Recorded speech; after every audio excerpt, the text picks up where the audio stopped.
रामकृष्ण हरी सर्वांना. आज दिनांक 22 एप्रिल या दिवसाची माझी माऊलींची सेवा मी आता चालू करत आहे.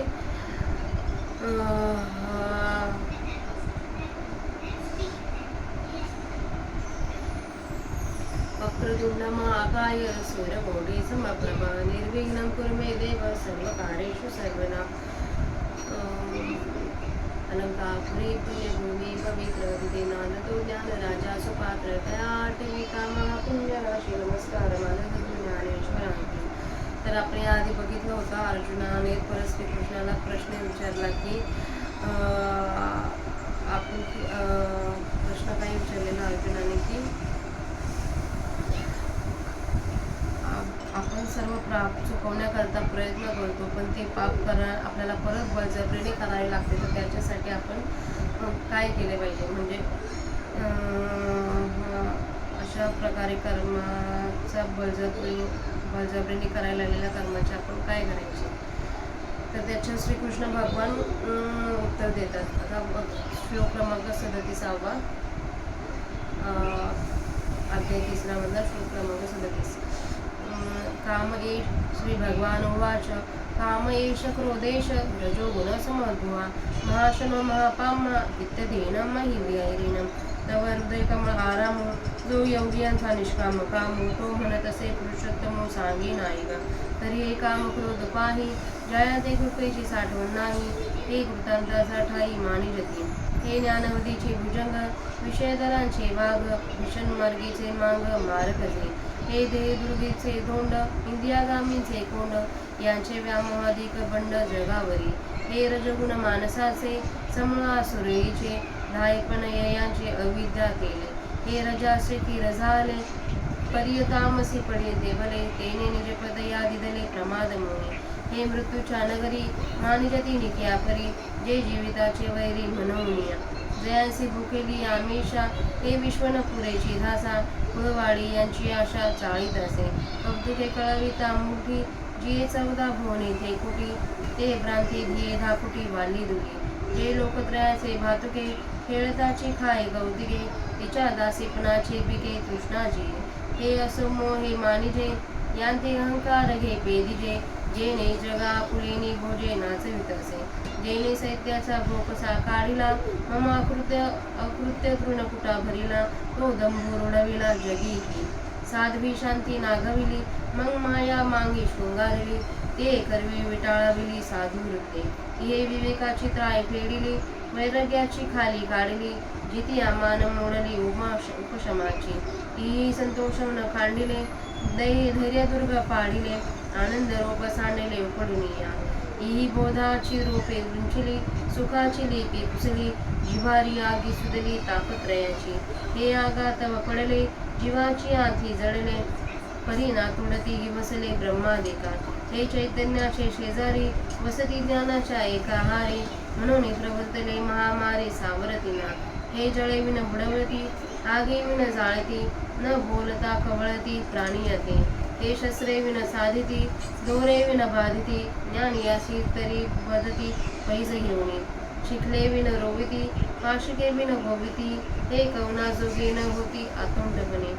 धूमने प्रियते मन्नी अर्थार्थ शोमनेन च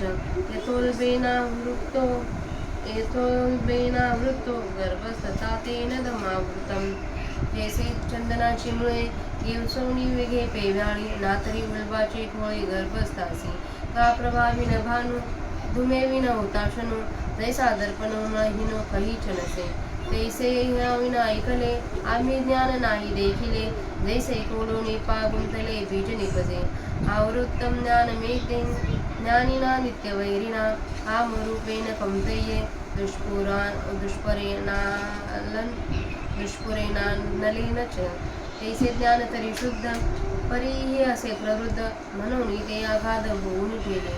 आधी यातील जिनावे मग ते ज्ञान पावावे तव पराभवावे न संभवे रागद्वेषा. या ते साधाव्या लागी जे बळ आणि जे अंगी ते इंधन जैसे आगी सावावो होय.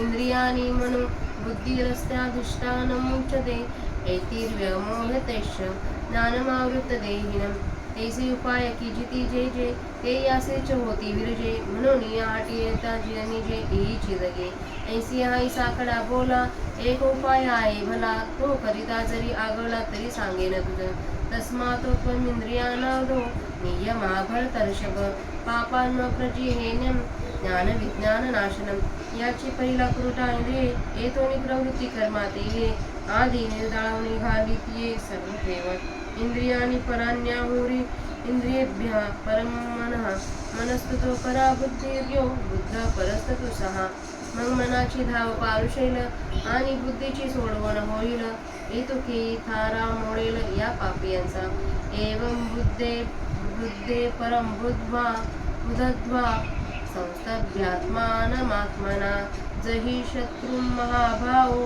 कामरूपं दुरासदम् हे अंतरहुनी जरी फिटले तरी निभ्रांत जाण निवटले जैसे रश्मवी न उरले मृगजळ नाही तैसे रागद्वेष जरी निमाले तरी ब्रह्मीचे स्वराज्य आले मग तो भोगी सुख आपुले आपणची ते गुरु शिष्याच्या गोठी पदपिंडाची गाठी ते स्थिर रावणी मुठी कवने काळे ऐसे सकळ सिद्धांचा राव देवी लक्ष्मी येचा नाहो राया एक देव देव बोलता झाला आता पुनरपी तो अनंतू आद्य की मातू सांगेल तेथे पंडसतू प्रश्न करेल तया बोलाचा हणू पाडू कारण स्ववृत्तीचा निवाडू येणे श्रोत्या होईल सुरवाडू श्रवण सुखाचा ज्ञानदेव म्हणे निवृत्तीचा चांग उठावा करून उन्मेषाचा मग संवादू श्री हरिपादाचा भोग बापा. तर आता या ज्ञानेश्वरीच्या अध्याय क्रमांक 3च्या शेवटच्या 6 ओव्यांचा 6 श्लोकांच्या प्राकृत भाषेत ओव्यांचा अर्थ मी आता वाचते, तुम्ही ऐका. श्रीकृष्ण अर्जुनाला म्हणाले, बलात्कार करणारा हा काम आहे, हा क्रोध आहे, रजोगुणापासून उत्पन्न झालेला हा आधाशी व महापापी आहे. या लोकी हा आपला वैरी आहे असे जाण. तेव्हा हृदयरूपी कमलामध्ये विश्रांती घेणारा राहणारा व निरीच्छ झालेले योगी ज्याची इच्छा करतात असा जो श्रीकृष्ण तो अर्जुनाला म्हणाला, ऐक तर बाबा, बलात्कार करणारे हे काम क्रोध आहेत असे समज. हे असे आहेत की ज्यांच्या मनात दयेचा साठा मुळीच नाही. हे काम क्रोध प्रत्यक्ष यमधर्म आहेत असे समजले जाते. आता अजून थोडा आवाज बारीक कर. हे ज्ञानरूपी ठेव्यावर असलेले सर्प होत. हे विषयरूपी दऱ्यात राहणारे वाघ आहेत. हे भजनरूपी रस्त्यावरील वाट माग आहेत. हे देहरूपी डोंगरी किल्ल्यांचे मोठाले दगड आहेत. हे इंद्रियरूपी गावांचे गावतोस आहेत. यांचे अविवेकाधिकांच्या रूपाने जगावर मोठे बंड आहेत.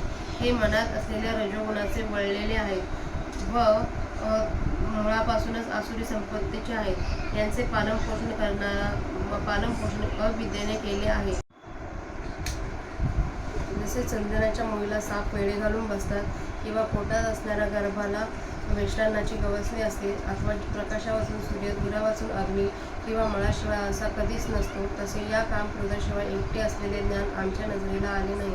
ज्याप्रमाणे बी कोंड्याच्या सकट उत्पन्न होते, हे अर्जुना, ज्ञानेपुरुषांच्या नित्य वैरी ज्याची पूर्तता होणे कठीण आहे असा जो कामरूपी अग्नी त्याने ज्ञान आच्छादिले आहे, तसे ज्ञान स्वभावतः जरी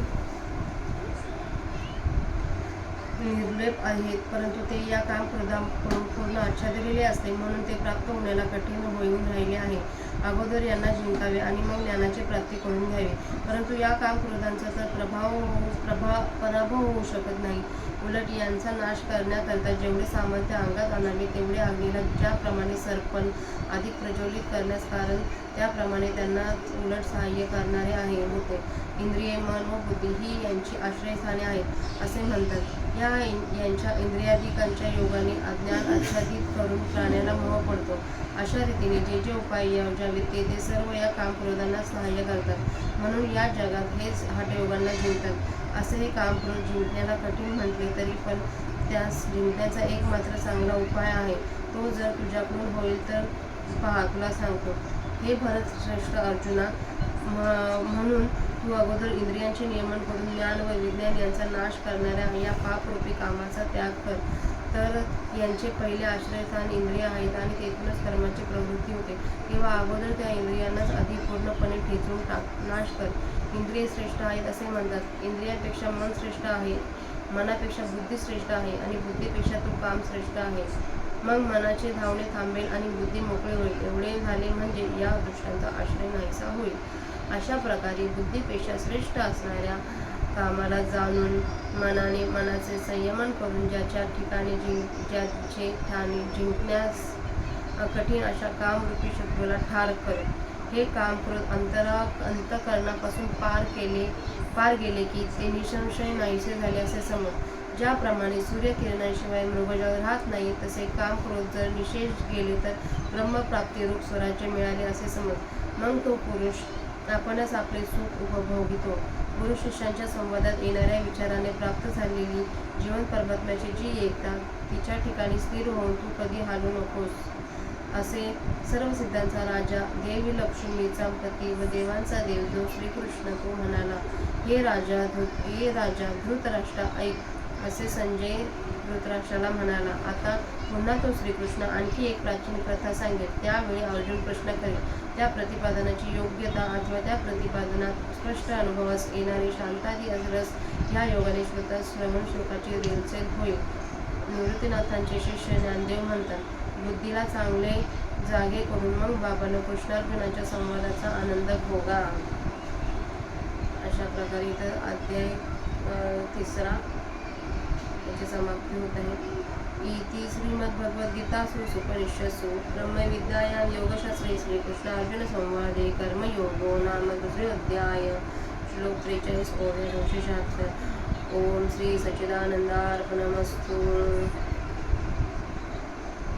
अशा प्रकारे आपला अध्याय क्रमांक 3 इथे वाचून झालेला आहे. अध्याय क्रमांक नेहमीप्रमाणे पुढच्या अध्यायाची सुरुवात करून आपण इथं थांबूया. अध्याय क्रमांक 4. देवी ब्रह्मार्पणत्वे प्रिया सांगितली. अध्याय क्रमांक 4. आजी सौनेंद्रिया पिकले, जे येणे गीता निधान देखिले. आता स्वप्नेची हे चुकले, साच्या सरीचे. आधीची विवेकाची गोठी, वर प्रतिपादी कृष्ण जगजेठी.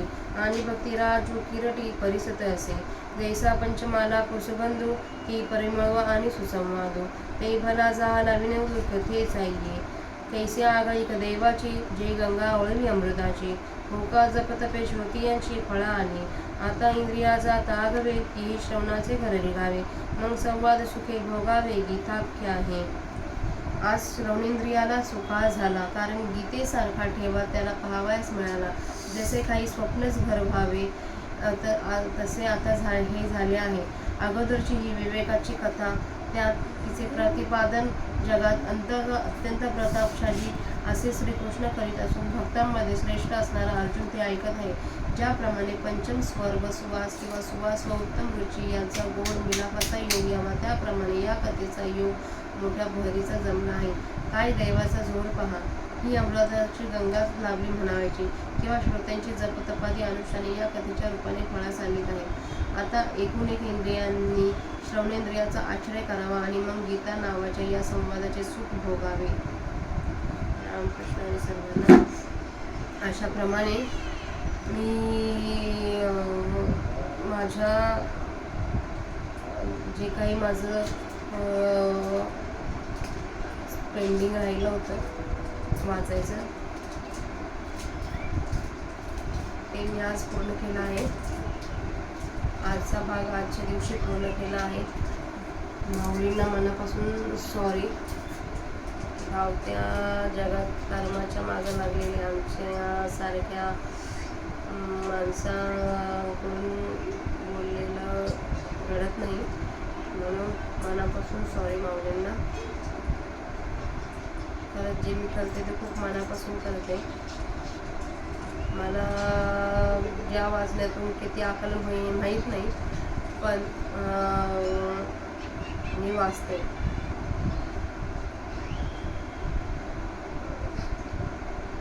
कुठे ना कुठेतरी ह्या गोष्टी माझ्या मनावर जे आपण बोलतो, वाचतो, ऐकतो, लिहितो ते आपल्या मनावर कुठेतरी खोलवर परिणाम करतात. तसंच या सर्व गोष्टी माझ्या बुद्धीच्या पलीकडे आहेत तरी मी वाचते. ऐकणाऱ्यांना याच्यातून खरंच काहीतरी लाभ व्हावा अशी माऊलींच्या चरणी प्रार्थना. आणि दिलेल्या शब्दाप्रमाणे मी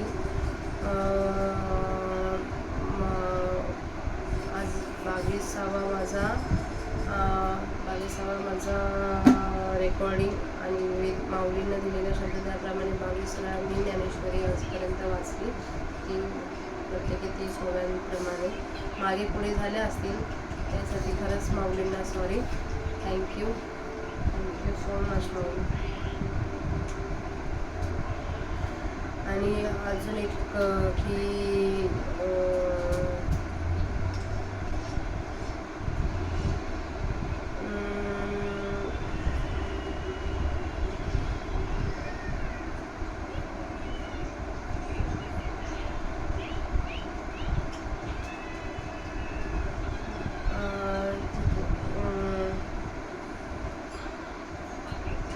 झालेली तुटक सेवा माझ्या माऊलींच्या चरणी अर्पण.